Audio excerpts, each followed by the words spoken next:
Hello, my dear friends. How are you? I hope you all are fine. Welcome to my channel, Law Scholars and Legal Issues. I am Advocate Vanita. I am presenting here today with another important concept of Specific Relief Act. जो मेरे previous lectures जो थे specific relief act उसमें मैंने आपको defences करवाए हैं कि अगर किसी प्रकार से स्पेसिफिक रिलीफ के रिगार्डिंग अगर कोई सूट फाइल हो जाता है तो उसके अंदर डिफेंडेंट है उसके क्या क्या डिफेंसेस और किस प्रकार से वहां पर स्पेसिफिक परफॉर्मेंस एनफोर्स नहीं करवाई जाएगी, वो सारे कंसेप्ट मैं आपको करवा चुकी हूँ। लेकिन अभी भी दो ऐसे सेक्शन है जो अभी बच गए हैं जिनको मैं डिटेल में डिस्कशन करवाना जरूरी समझती हूँ। हमारा जो सेक्शन 17 और 18 है वो भी इसमें एक इम्पोर्टेंट रोल निभाता है और डिफेंसेस में अगर आप डिफेंसेस का आंसर लिखते हो एग्जाम में तो आपके लिए सेक्शन 17 और 18 का कंसेप्ट भी उसमें मेंशन करना जरूरी हो जाता है। ये हमारा डिफेंसेस के रिगार्डिंग आज का लास्ट लेक्चर होगा। आज का क्या स्पेसिफिक रिलीफ एक्ट का डिफेंसेस के रिगार्डिंग लास्ट लेक्चर है। जब हमारा स्पेसिफिक रिलीफ एक्ट पूरा कंप्लीट हो जाता है उसके बाद जब हम कॉन्ट्रैक्ट एक्ट शुरू करेंगे तो उसमें भी मैं कॉन्ट्रैक्ट एक्ट के लिहाज से भी आपको डिफेंसेस के बारे में अच्छे से डिटेल में डिस्कशन करवाऊंगी, क्योंकि एक्चुअल में जो स्पेसिफिक परफॉर्मेंस होता है वो क्या होता है कॉन्ट्रैक्ट एक्ट से ही तो डील करता है। तो इस प्रकार से कॉन्ट्रैक्ट एक्ट में क्या क्या डिफेंसेस है उसको भी हम अच्छे से बाद के लेक्चर्स में डिस्कस करेंगे। चलो आज का लेक्चर हम स्टार्ट करते हैं। आज का जो हमारा वीडियो वो है डिफेंसेस अंडर सेक्शन 17 और 18। बाकी तो सारे मैं डिफेंसेस आपको कवर करवा चुकी हूँ स्पेसिफिक रिलीफ एक्ट के तहत, लेकिन सेक्शन 17 और 18 में जो डिफेंसेस है वो भी बहुत इंपॉर्टेंट रोल निभाता है जब हमें मेंस में आंसर राइटिंग करनी होती है। और अदरवाइज वैसे भी प्री के क्वेश्चन में भी पूछ लिया जाता है कि whether section 17 is a part of defence, क्या वो डिफेंस का पार्ट है। तो हमें उसके बारे में पता होना चाहिए कि सेक्शन 17 और 18 को नॉर्मली इतना डिटेल में डिस्कस नहीं किया जाता। ये सोचा जाता है कि सिंपल सी टर्म्स है, इजीली है, तो इतना एग्जाम में नहीं पूछा जाएगा। लेकिन मुझे ये दोनों के दोनों सेक्शन कवर करवाना इतना ज्यादा जरूरी लगे क्योंकि जो चीज हम छोड़ के चलते हैं वही एग्जाम में कई बार आ जाती है। और वैसे भी लॉ का तो ये सिस्टम, लॉ का क्या किसी भी फील्ड का सिस्टम है कि जो कुछ भी है उसे प्रॉपर सीखना चाहिए, सारे को कवर करना चाहिए, वेदर दैट इज इम्पोर्टेंट और नॉट। हमें पता होना चाहिए कि सेक्शन में क्या है और इसका क्या रोल है। तो आज के इस लेक्चर में हम देखते हैं कि क्या कुछ सेक्शन 17 और 18 कहते हैं। अगर हम बात करें सेक्शन 17 और 18 की तो सेक्शन 17 और 18 both are very very important in the, आप कह सकते हो कि डिफेंसेस के लिहाज से बहुत इंपॉर्टेंट है। और अगर आपको सेक्शन 17 और 18 को डिटेल में डिस्कस करना है तो आप एक एक जो वर्ड दिया हुआ है बेरक में उसको समझने का प्रयास कीजिए।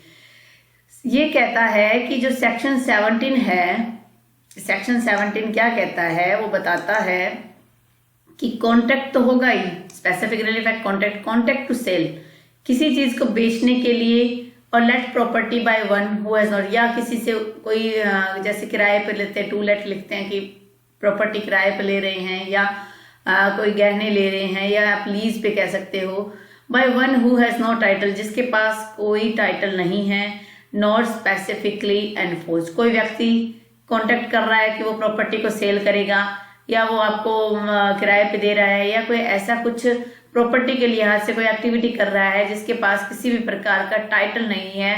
टाइटल मीन्स ऑनरशिप नहीं है, पोजेसरी टाइटल नहीं है, कोई भी टाइटल नहीं है, तो उसको आप नॉट स्पेसिफिकली एनफोर्स, उसको आप स्पेसिफिकली एनफोर्स नहीं करवा सकते, उस कॉन्ट्रैक्ट की आप स्पेसिफिक परफॉर्मेंस नहीं करवा सकते।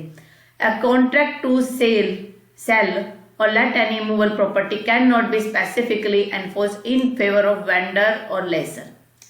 Vendor खरीदार जो हो गया, और lessor का मतलब है कि जो उसको वेंडर का मतलब है कि जो बेचने वाला है, सेल बेच रहा है ना, वेंडर हो रहा है, वेंडर है जो सेल कर रहा है, लेजर का मतलब है जो लीज पे दे रहा है, किराए पर दे रहा है, तो वो स्पेसिफिकली एनफोर्स नहीं करवा सकते। हु जो ये बात नोइंग जानता था, not to have any title to the property, कि उसके पास टाइटल नहीं है प्रॉपर्टी का, वो जानता है, वो व्यक्ति एनफोर्स नहीं करवाएगा जो ये जानता है कि उसके पास टाइटल नहीं है और उसने क्या कर लिया है, कॉन्ट्रैक्ट भी कर लिया है टू सेल और लेट द प्रॉपर्टी, उस प्रॉपर्टी को सेल करने का या लेट करने का। या सेकंड चीज हु, वो व्यक्ति जो वेंडर और लेजर है, दो हालांकि he enters into the contract, या वो एंटर किया, उसने कॉन्ट्रैक्ट कर लिया है, इस बात का विश्वास है कि he had a good title, कि उसके पास गुड टाइटल है, उसके पास असली में टाइटल है, can not that the time fixed by the parties, और कैन नॉट नहीं करवा सकता है द टाइम फिक्स, जब पार्टी के द्वारा फिक्स कर दिया गया, कोर्ट के द्वारा किया गया कि जब तक वो सेल कंप्लीट नहीं हुई है।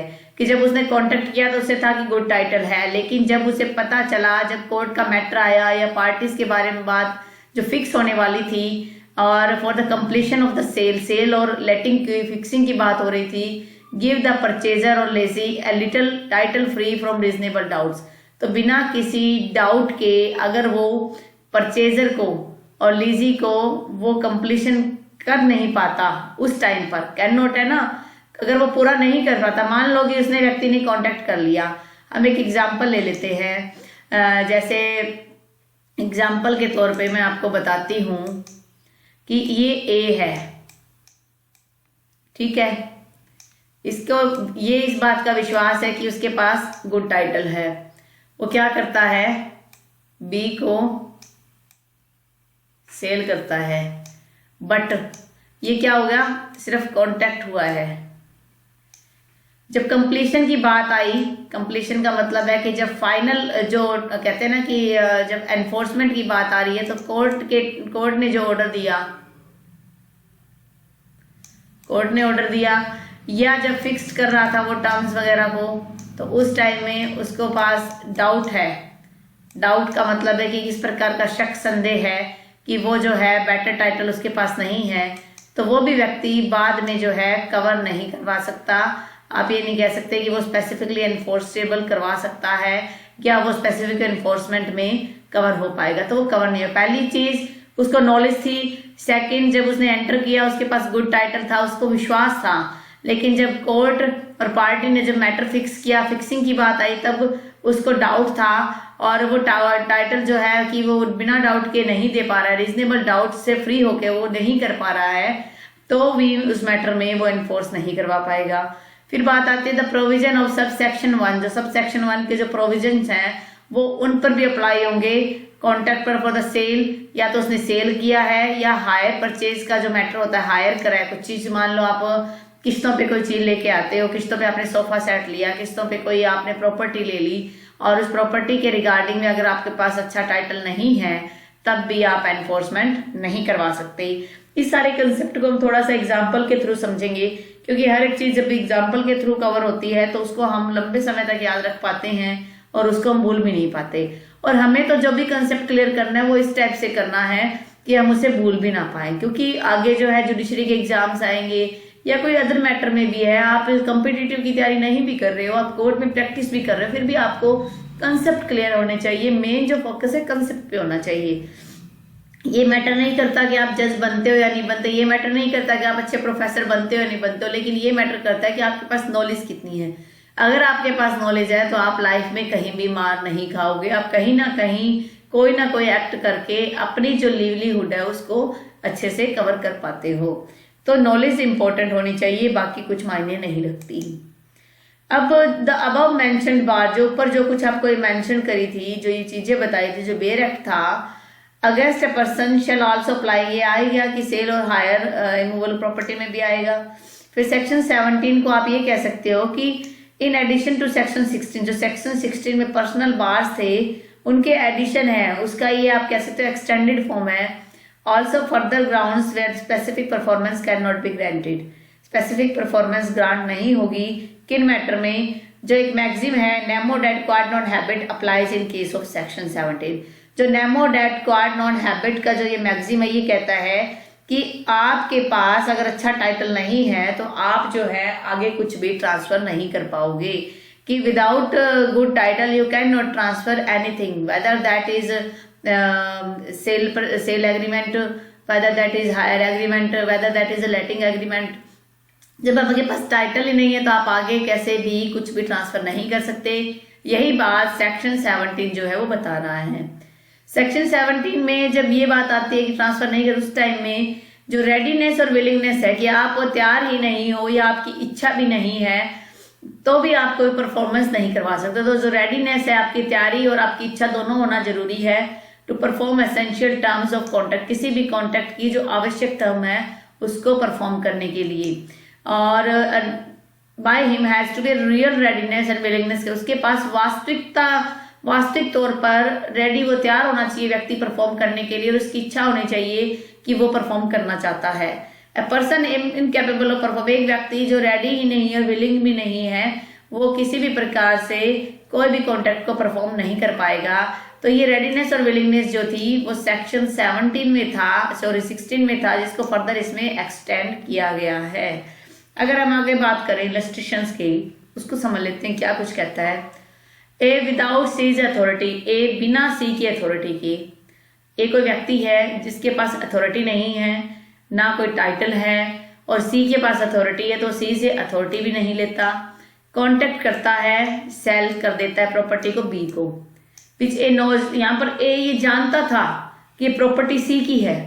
ए कैन नॉट एनफोर्स, यहाँ पर ए अगर कल को ये कहता है, बी कहता है भी मैं इस प्रॉपर्टी को नहीं खरीदूंगा, अगर ये ए यहाँ पर ये कहता है कि मुझे वो प्रॉपर्टी उसी को ही सेल करनी है और उसके लिए मुझे स्पेसिफिक परफॉर्मेंस करवानी है, तो ही कैन नॉट, वह नहीं कर सकता, क्योंकि उसके पास नॉलेज है। सेक्शन 17 का क्लोज 1 में क्लोज 1 के सब क्लोज ए में ये फॉल करता है। किसमें फॉल करता है?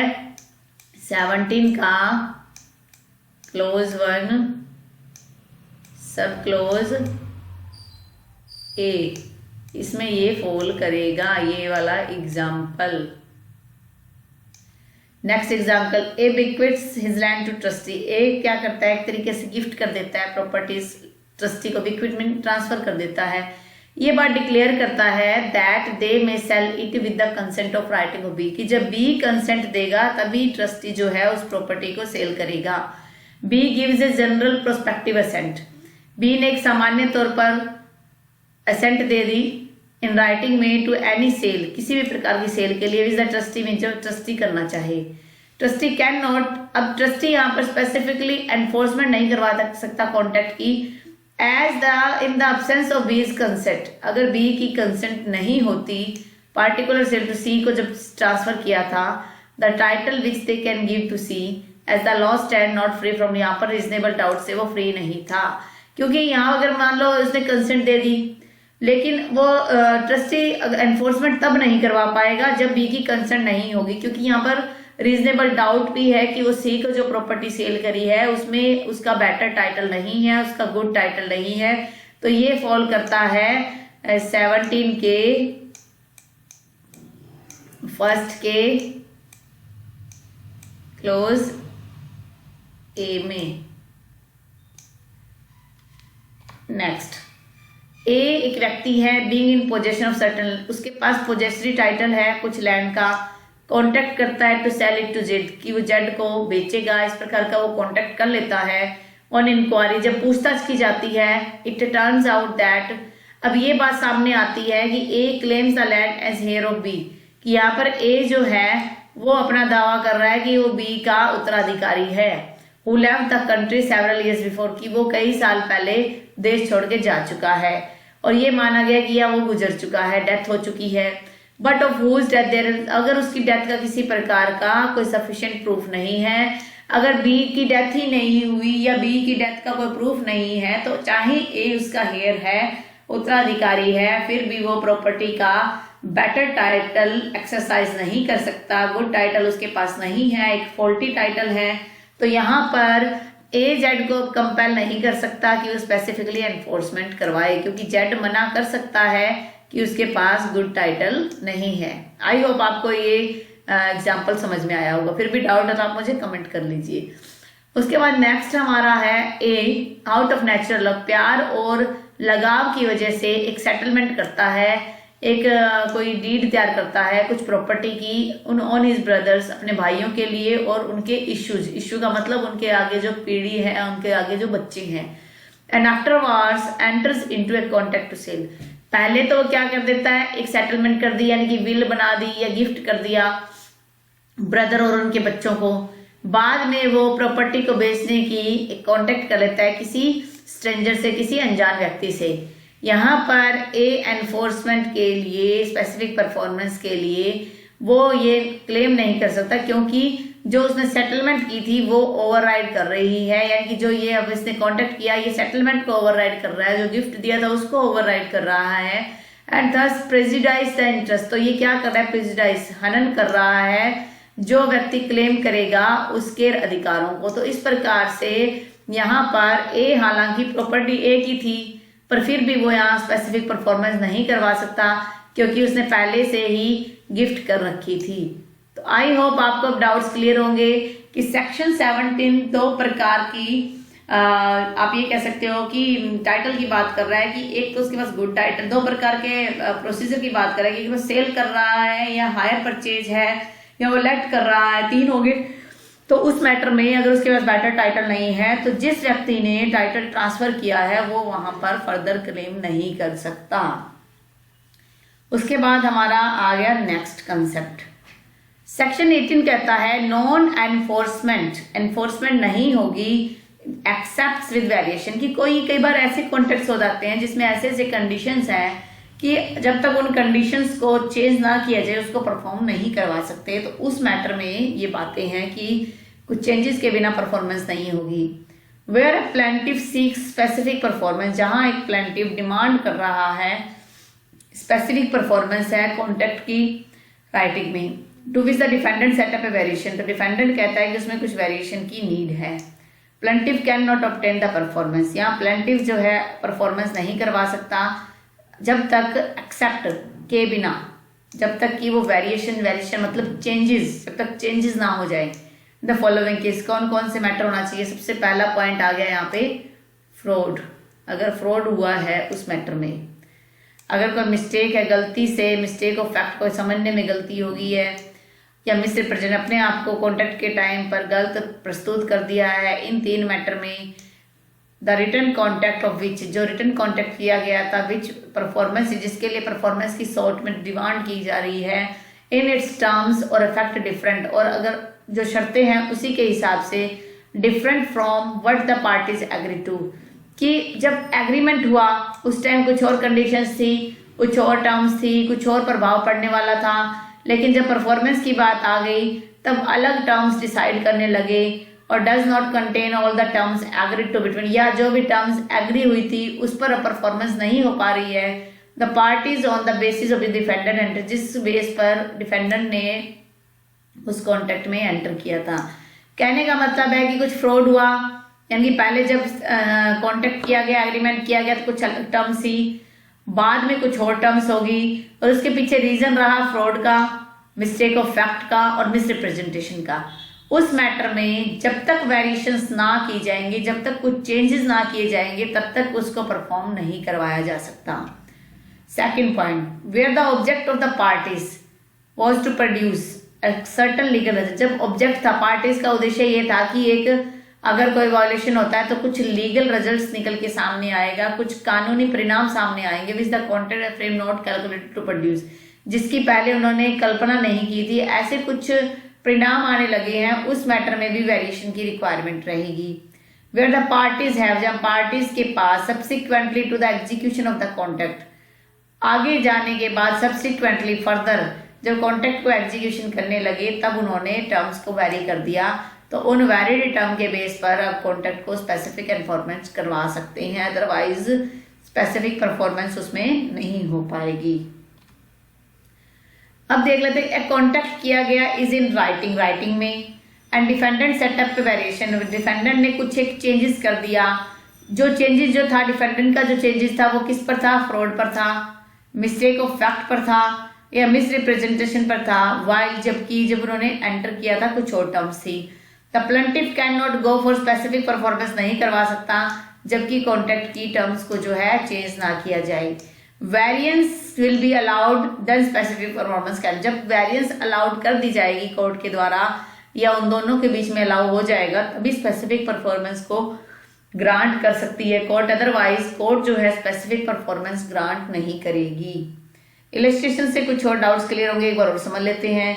ए B and C sign writing, A B और सी क्या करते हैं, एक राइटिंग में कुछ एग्रीमेंट करते हैं बाय विच, जिसके तहत they purport to contract is to enter into a bond, कि उन्होंने एक ऐसा कॉन्ट्रैक्ट बनाया कि वो एक बॉन्ड में एंटर होंगे, एक बॉन्ड में एंटर होंगे और वो बॉन्ड डी को दिया जाएगा 1000 रुपये का। उन्होंने कॉन्ट्रैक्ट किया कि बॉन्ड दिया जाना है बी को और 1000 रुपये में।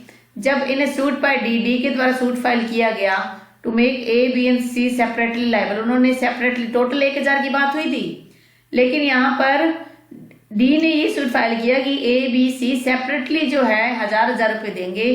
They prove that the word each was inserted by mistake. अब वो तीनों मिलकर ये प्रूव करते हैं कि जो वर्ड इसमें यूज हुआ था, ईच जो वर्ड यूज हुआ था कॉन्टेक्ट में, वो गलती से हो गया है। That the intention was that they should give a joint bond, कि जबकि उनकी इंटेंशन थी कि वो इकट्ठा बॉन्ड देंगे 1000 रुपए का। D can obtain the performance sought only with the variation. जब डी तभी एनफोर्स करवा सकता है जब उसके अंदर जो चेंजेस है वो चेंजेस सेट ना किए जाए।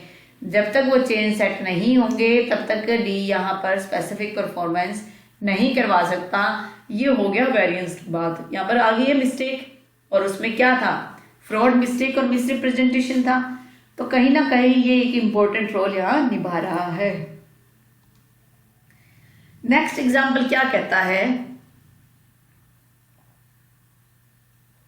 ए शूज बी। ए क्या करता है, शू करता है, शूट फाइल करता है बी के against to compel specific performance, कि उसे मजबूर किया जाए specific performance of a contract in writing to buy dwelling house, एक घर खरीदने के लिए। बी ये प्रूव कर देता है कि ही एज्यूम दैट, उसने ये माना था कि जब कॉन्ट्रैक्ट में, देखो ए और बी का कॉन्ट्रैक्ट हुआ, ए कहता है कि पर स्पेसिफिक परफॉर्मेंस होनी चाहिए कि जो हाउस उसने खरीदा है, ड्वेलिंग हाउस है, रहने के लिए जो घर खरीदा है, वो उसको खरीदे। बी ये प्रूव कर देता है कि उसे तो ये लगा था कि जो ये घर है इसके साथ साथ जो साथ में एक प्लॉट पड़ा है वो प्लॉट भी उसी के साथ है। And the contract was so framed, और इस तरह से वो कॉन्ट्रैक्ट बनाया गया था। As to leave it doubtful, यहाँ पर एक डाउट है whether the yard was so included or not, कि क्या वो साथ वाला प्लॉट है वो उसमें शामिल है या नहीं है। The court will refuse to enforce, यहाँ कोर्ट जो है रिफ्यूज कर देगी जब तक उसके अंदर कुछ चेंजेस ना आए। ए और बी ने कॉन्टेक्ट किया मकान का। ए कहता है जी बी अब मकान क्यों नहीं खरीद रहा। बी कहता है कि जी उसे तो ये लगा था कि मकान के साथ साथ जो एक प्लॉट है साइड में खाली पड़ा है वो प्लॉट भी उसका होगा। अब ये कुछ एक चेंजेस की बात आ रही है, मिसरिप्रेजेंटेशन हो गया या फ्रॉड हो गया, यहाँ कोई ऐसी टर्म्स डिफाइन नहीं की गई है। तो कोर्ट यहाँ पर स्पेसिफिक परफॉर्मेंस के ऑर्डर तब तक नहीं करेगी जब तक उनके उस टर्म्स ऑफ कॉन्ट्रैक्ट में कुछ वेरिएशंस ना हो जाएं। नेक्स्ट एग्जांपल क्या कहता है, A and B enter into negotiation. Negotiation का मतलब क्या होता है, दो पार्टियां बैठ के मोल भाव करती है या किसी बात पर सेटलमेंट करती है, अपनी रेट लगाती है। ए और बी एक नेगोशिएशन में थे for the purpose of securing land for B for his life, कि इस पर्पज से कि जो लैंड है बी के लिए वो लाइफ भर, जीवन भर जो है उसके यूज में रहेगी और उसके बाद उसके बच्चों को। उन दोनों ने मिलकर एक कॉन्ट्रैक्ट तैयार कर लिया। The terms of which are found to confer an absolute ownership on B. जो टर्म्स थी कॉन्ट्रैक्ट की वो साफ तौर पे ये बता रही थी कि जो एब्सोल्यूट ओनरशिप है वो बी के पास रहेगी। The contracts of framed can not be specifically enforced. Contract जो है एनफोर्स नहीं करवा सकता। बात नेगोशिएशन की हो रही थी, पर्पस था कि लैंड सिक्योर की जाए बी की लाइफ के लिए और फर्दर उनके इश्यू के लिए। लेकिन जब उन्होंने कॉन्ट्रैक्ट तैयार किया तो उन्हें ये लगा कि जो टर्म्स बन गई है उसमें तो टोटली पूरी तरह से मालिक ही बी बन जाएगा। यहाँ तो नेगोशिएशन की बात हो रही थी, जब मालिक ही बी बन रहा है तो उस मैटर में स्पेसिफिकली एनफोर्समेंट नहीं हो पाएगा। तो यहाँ कोर्ट जो है स्पेसिफिक परफॉर्मेंस अलाउड नहीं करेगी। तो ये हमारा है आज का मेन वीडियो जो है सेक्शन 17 और 18 पे। अगर आपको डाउट्स रह जाते हैं या आपको लगता है कि मुझे कुछ और एक्स्ट्रा इसमें करवाना चाहिए तो आप मुझे जो है कमेंट कर सकते हैं। अगर फिर भी आपको लगता है कि कमेंट से नहीं बात बनेगी तो आप अपने हिसाब से अपने डाउट्स भी क्लियर कर सकते हो। ऐसा कोई बड़ा इश्यू इसमें नहीं है। अगर आप डाउट्स टाइम पर ही क्लियर कर लेते हो तो आपको फर्दर किसी प्रकार का इश्यू अराइज ही नहीं होता, क्योंकि ये डाउट्स ही ऐसी चीजें हैं जो हमें हमेशा कंफ्यूजन में रखती है कि फर्दर हम क्या करेंगे, हमें ये क्लियर ही नहीं हो पा रहा है। ऐसे कुछ भी डाउट्स आपके मन में अगर हो जाते हैं तो उस मैटर में आप जो है कुछ भी अपने स्टेप उठा सकते हो। तो इस तरीके से, हालांकि इसके रिगार्डिंग एक लैंडमार्क केस भी है, श्याम सिंह वर्सेस दरियाव सिंह। श्याम सिंह वर्सेस दरियाव सिंह जो केस था उसमें वही था, पार्टी की जब बात आती है ना, एनी पार्टी, जब एनी पार्टी का कहीं भी डिस्कस आता है तो उसके अंदर आप जो है उनके हेयर्स को भी लेके चलोगे, रिप्रेजेंटेटिव्स को भी लेकर चलोगे। तो आज का हमारा कंसेप्ट यहीं पर कवर होता है। तो तो किसी प्रकार के डाउट्स आप रहने ही मत देना, क्योंकि एक आप रिवीजन भी करते रहिए बार बार, कि जब तक आप रिवीजन नहीं करेंगे तब तक आप फर्दर किसी भी कंपटीशन की तैयारी नहीं कर पाएंगे। Revision is the key to success. और अगर बार बार आपको लगता है कि हम तो एग्जाम में फेल हो रहे हैं, हमारा कंपटीशन में एग्जाम में क्लियर नहीं हो रहा है, तो failure as the pillar of the success, तो आपको उसे भी अच्छे से अपने माइंड में एक सेट करके चलना है, क्योंकि जब तक आप माइंड सेट नहीं करोगे तब तक आप किसी भी एग्जाम को फर्दर कवर नहीं कर पाओगे। आई होप आपको आज का मेरा वीडियो अच्छा लगा। अगर आपको मेरा आज का वीडियो अच्छा लग रहा है तो आप मेरे वीडियो को लाइक कर सकते हैं, और मेरे चैनल को अगर आपने सब्सक्राइब नहीं किया तो आप मेरे चैनल को भी सब्सक्राइब कर सकते हैं। अगर किसी प्रकार का फिर भी आपको डाउट लगता है तो आप मुझे कमेंट करके भी अपने डाउट्स क्लियर कर सकते हैं। और अगर आपको लगता है कि आप डाउट्स क्लियर करने के लिए कमेंट नहीं कर सकते पब्लिकली, तो आप मुझे व्हाट्सएप पर भी मैसेज कर सकते हैं। I will surely answer about your queries. और उसके अलावा अगर आपको मेरे इस कंसेप्ट की जो मैंने करवाया है आपको उसकी पीपीटी अगर आपको चाहिए तो आप टेलीग्राम चैनल भी ज्वाइन कर लीजिए, उसका लिंक मैंने डिस्क्रिप्शन में दिया हुआ है। और अगर आपको कुछ नोट्स वगैरह चाहिए उसके लिए आप मेरी वेबसाइट है law scholars and legal issue की, आप उस पर विजिट कर सकते हैं, उसका भी लिंक मैंने डिस्क्रिप्शन में दिया है। और अगर आप मेरे फेसबुक पेज से भी जुड़ना चाहते हैं तो आपको उसका लिंक भी वहीं पर मिल जाएगा। कोरोना के इस काल में आप अपने फैमिली मेंबर्स, अपने नेबरहुड का अच्छे से ध्यान रखिए। Stay home, stay safe, stay healthy. Thank you for watching. Have a nice day.